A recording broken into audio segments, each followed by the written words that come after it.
Vision point सिर्फ खबर ही नहीं, खबर की हकीकत भी। देखिए शेख इम्तियाज अहमद के साथ। मैं हूं शेख इम्तियाज अहमद। आप देख रहे हैं Imtiaz Ahmed official vision point. Maharashtra में SIR के लिए इलेक्शन कमीशन ने वोटर्स की 4 कैटेगरी बनाई हैं, जिसे आप इस तरह समझ सकते हैं कि A, B, C, D ये 4 कैटेगरी है। और इसी कैटेगरी के मुताबिक जो वोटर जिस कैटेगरी में आता है वैसे डॉक्यूमेंट उसे तैयार रखना होगा।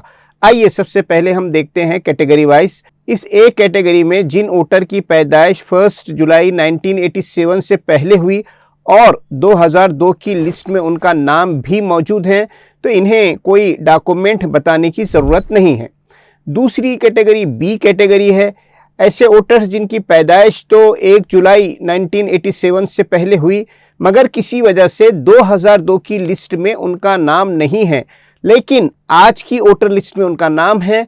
तो इलेक्शन कमीशन के ऑर्डर के मुताबिक ऐसे वोटर्स को भी 11 डॉक्यूमेंट में से कोई एक डॉक्यूमेंट दिखाना होगा आज के इलेक्शन कार्ड के साथ। इस तरह तीसरी कैटेगरी है C कैटेगरी। ये कैटेगरी बहुत अहम है। इस कैटेगरी में 50% से ज़्यादा वोटर्स आते हैं। ऐसे वोटर्स जिनकी पैदाइश 1 जुलाई 1987 के बाद और 2 दिसंबर 2004 के दरमियान हुई।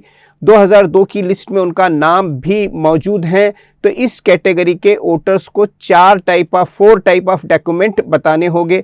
सबसे पहले है इलेक्शन कार्ड, 2002 की लिस्ट दूसरी है, और तीसरा है अपने 11 जो डॉक्यूमेंट इलेक्शन कमीशन ने बताए हैं उनमें से एक डॉक्यूमेंट उसको पेश करना होगा ऐसे वोटर को, और चौथा है अपने पेरेंट्स, फादर या मदर में से किसी एक का 11 डॉक्यूमेंट में से कोई एक डॉक्यूमेंट इस कैटेगरी के वोटर को पेश करना होगा।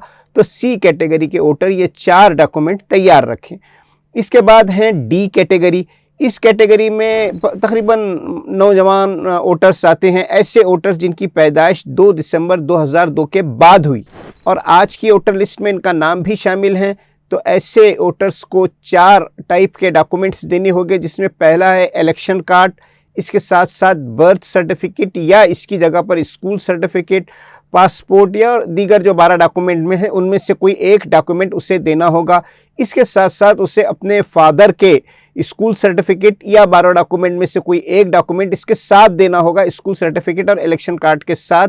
इस तरह उसको अपने मदर के 12 डॉक्यूमेंट में से कोई एक document school certificate and election card के साथ चौथे नंबर पर उसे देना होगा।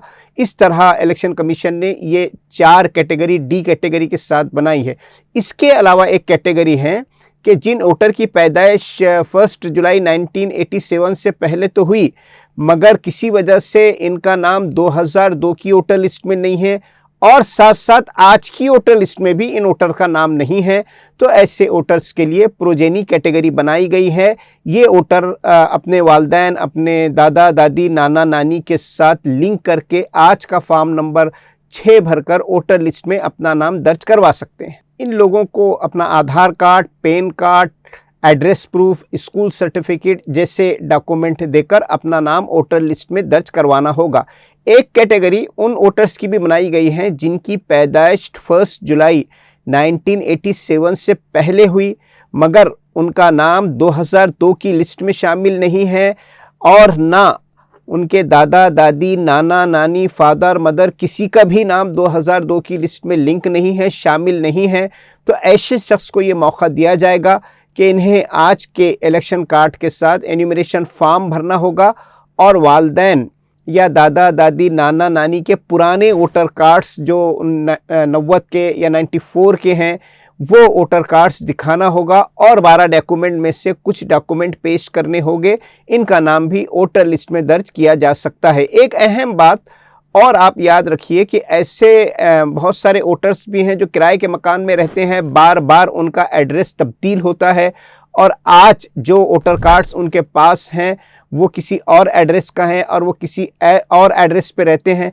तो ऐसे वोटर्स को चाहिए कि फ़ौरन पहली फुर्सत में अपने BLO से मुलाकात करें। अपने पुराने एड्रेस पर जो आपका एड्रेस है वोटर कार्ड पर, तो आपका एन्यूमरेशन फॉर्म उसी BLO के पास आएगा, इसलिए वहाँ के BLO से मिलकर वहाँ पर अपना फ़ोन नंबर दें, BLO के कांटेक्ट में रहें, उससे एन्यूमरेशन फॉर्म हासिल करें और लाजिमन ये एन्यूमरेशन फॉर्म भरें, वरना वोटर लिस्ट से आपका नाम काटा जा सकता है। इसके साथ साथ अब एक बहुत अहम बात जो इस SIR के लिए हम आपको बताना चाहते हैं वो ये है कि SIR के दौरान जिस तरह गवर्नमेंट का एक अपॉइंटेड ऑफिसर BLO होता है, इसी तरह इलेक्शन कमीशन ने इलेक्टोरल रोल 2008 के रूल्स एंड रेगुलेशन के मुताबिक हर सियासी पार्टी को आवाम की तरफ से BLA booth level agent appoint करने का एक इख्तियार दिया है। BLA की कानूनी हैसियत है, वो इलेक्शन कमीशन के किसी ऑफिसर से बात कर सकता है, ERO से बात कर सकता है और वोटर्स को रिप्रेजेंट कर सकता है। वोटर्स की जानिब से इलेक्शन कमीशन के पास शिकायत दर्ज करा सकता है, मुख्तलिफ फॉर्म हासिल कर सकता है, SIR के दौरान में नामों का करेक्शन करवा सकता है, सबमिशन करवा सकता है, फॉर्म नंबर 8, 7, 6 ये भरवा सकता है और नाम किसी वजह से काटा जा रहा है तो उससे रोकने की कार्रवाई कर सकता है।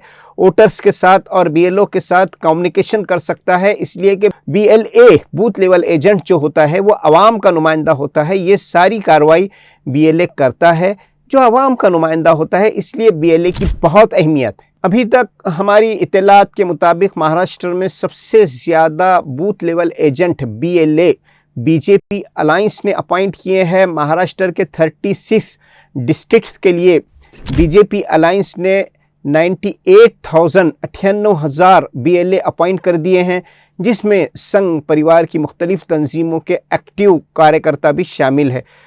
सबसे अहम बात यह है और हैरत की बात है कि बहुत सारे मुस्लिम मेजॉरिटी हलकों में भी BJP के BLA ज़्यादा लिस्ट पर नज़र आ रहे हैं, जबकि कांग्रेस जैसी नेशनल पार्टी ने सिर्फ 17,000 BLA पूरे महाराष्ट्र में अपॉइंट कर सकी।